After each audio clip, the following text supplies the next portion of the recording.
as we continue along. That's Loch Dunvegan, heading towards our castle visit. No stops along the way, so it's the only option we have is to take pictures out the window. And the one beside it on the left was the first one, just set up 3 years ago. It took about 7 years for that first one to get planning permission. There was so much public opposition against it. A surprise. But as I say, now that they're up and running, I think the general feeling is as long as they don't spring up everywhere, they're... Well, here we are at Dunvegan Castle at the entrance. Somebody's doing something mechanical.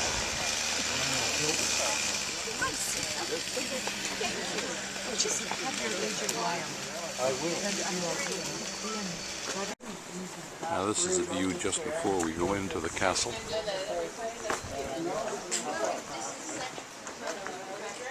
Beautiful. Looks just like Cape Cod.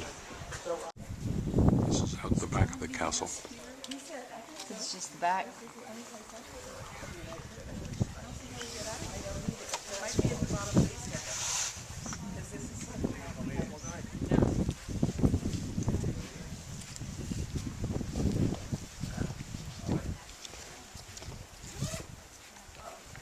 Tell me when you...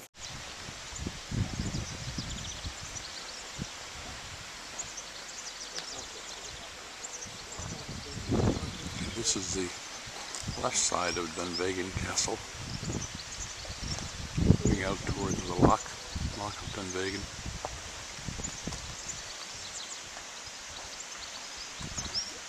There's a picture of Vinny and our noble guide, John, who's done a great job. He's with the National Trust. And here we go to see the gardens.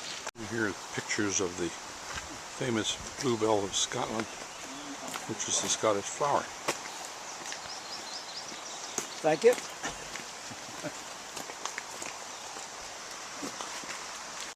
Now this is all part of what is called the water garden.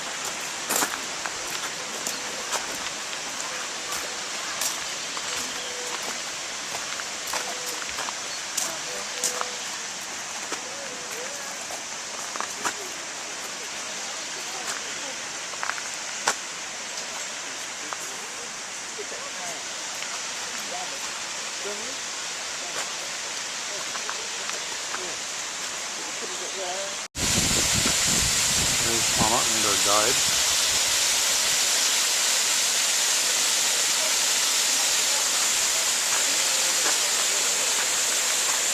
Looking over a little waterfall.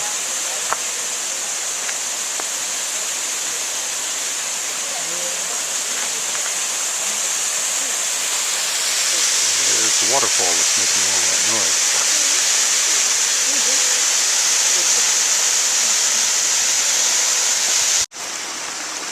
This is looking back up the path I just came down.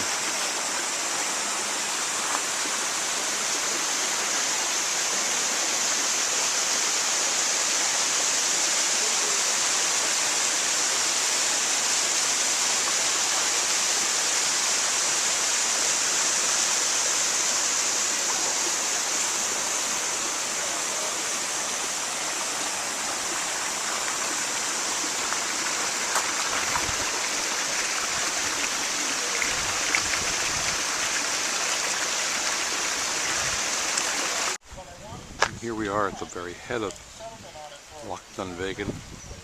I believe the castle is up this way, but we probably can't see it from here.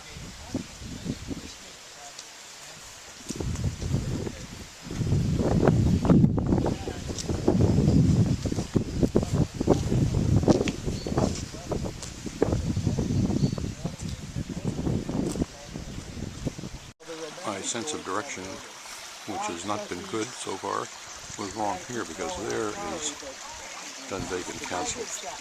That's the family flag, I believe. I think it's the king is a resident, the priest is here.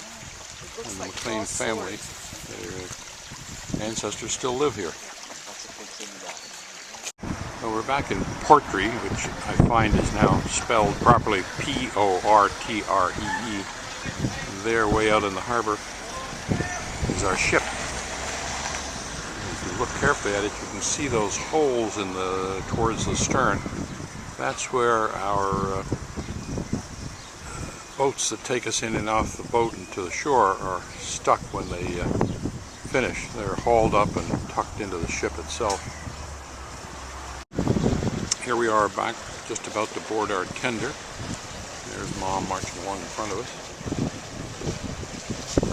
As I said in the last picture, look out over to our ship. You can see that dark hole towards the stern, where when they're finished, they haul the tender up, I guess on davits, and slide it right into its berth. It's kind of neat.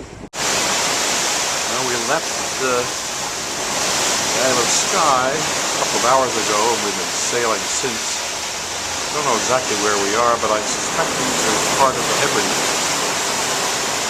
Amazing scenery.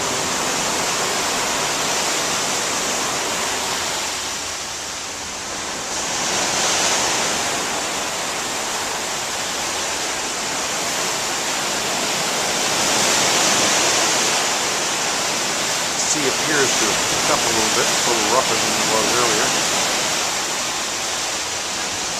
Beautiful.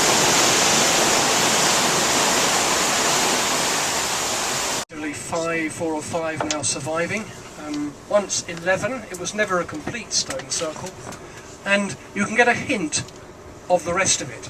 Between us and the circle, a bank and then a ditch.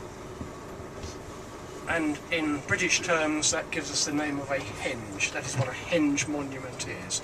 A curious arrangement, isn't it? Because it hardly makes defensive sense to have the ditch inside the bank. You'd think it would be the other way round.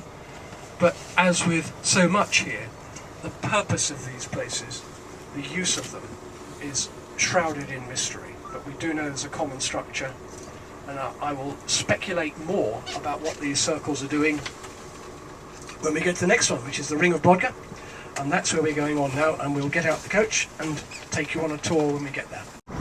Well, here we are on Orkney Island, and we're about to tour the Ring of Brodgar, which is something similar to Stonehenge. Henge refers to the way these stones are placed.